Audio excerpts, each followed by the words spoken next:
Today we'll be telling the story of St. Paul the Simple, whose feast is celebrated on March 7th. Paul was born around the year 225 in Egypt. We don't know anything about his early life, but we know he worked as a farmer. When he was 60 years old, his wife left him and Paul decided he wanted to become a hermit like St. Anthony the Great. He spent the rest of his life in the desert and became known as a very holy man. He is one of the desert fathers of the early church and lived until around the year 339. Now it's time for our story. Paul had spent the whole morning at the market selling his crops. It had been a good day. His crops had sold quickly, much more quickly than usual, and he had made a good amount of money. He was excited to go home and show his wife. He smiled to himself as he walked down the dirt road towards his house, happy to be done with his work for the day. The sun was shining, the birds were singing, life was great.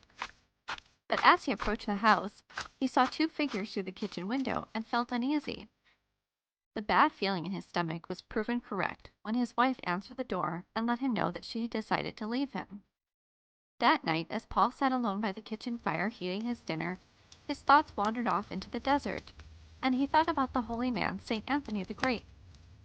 Oh, if only I had done things differently in my life. I could have been like St. Anthony. But now it's too late, and my wife is gone, and I am old and alone. Paul poked sadly at the embers of the fire. This wasn't such a great day after all. He went to bed but couldn't sleep. His mind wouldn't rest. Instead, he kept thinking about St. Anthony in the desert. He tossed and turned and turned and tossed. By morning, Paul had made up his mind. He was going to go join St. Anthony in the desert and become a monk. He wasn't too old, and it wasn't too late. He could do it. He collected a few belongings, and without telling anyone where he was going, made his way into the desert. Paul walked for 8 days in the hot sun until finally he reached the hut of the holy man. He took a deep breath and knocked on the door. The door swung open, and there stood St. Anthony, who was clearly not happy about being disturbed. "What do you want?" he asked Paul. "To become a monk," Paul said, smiling. "You? You're too old to become a monk. You won't be able to live the life of a monk," Anthony said. "But I'll do whatever it takes," Paul replied. "I have told you, you are too old. Go away. Or, if you won't give up on the idea, go join a monastery where there are other brothers to take care of you in your frailty." Paul frowned and tried to protest, but with that, St. Anthony shut the door in his face. "Go away," he yelled through the door. But Paul did not go away. In fact, he stayed at St. Anthony's door for 3 days and 3 nights, and Anthony stayed trapped inside, not wanting to have to deal with Paul again.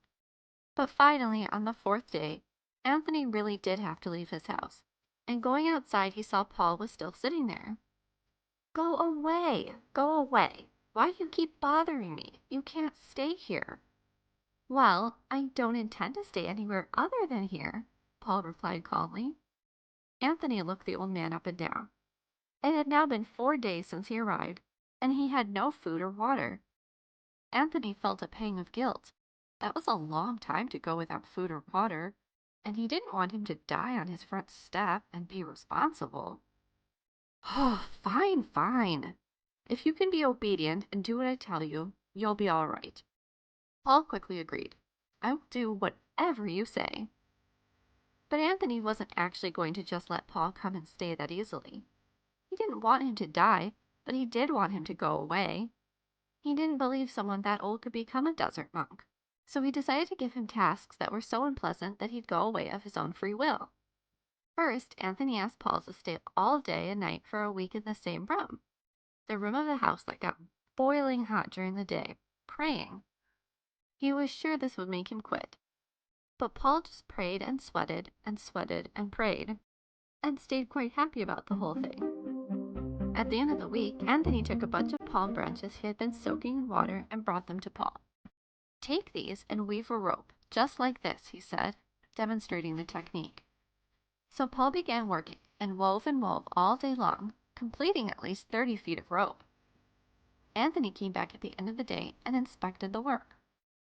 "No, no, no. It's all wrong," he said. "Undo it and do it again."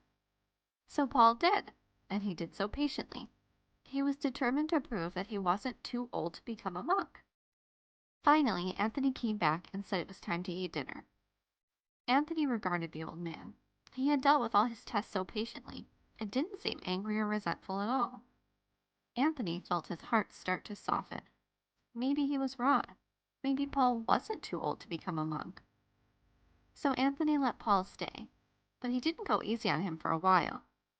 But Paul kept up and became so holy that he became a famous holy man, just like his mentor, St. Anthony.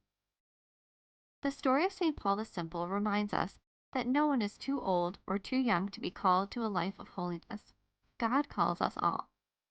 St. Paul the Simple, pray for us.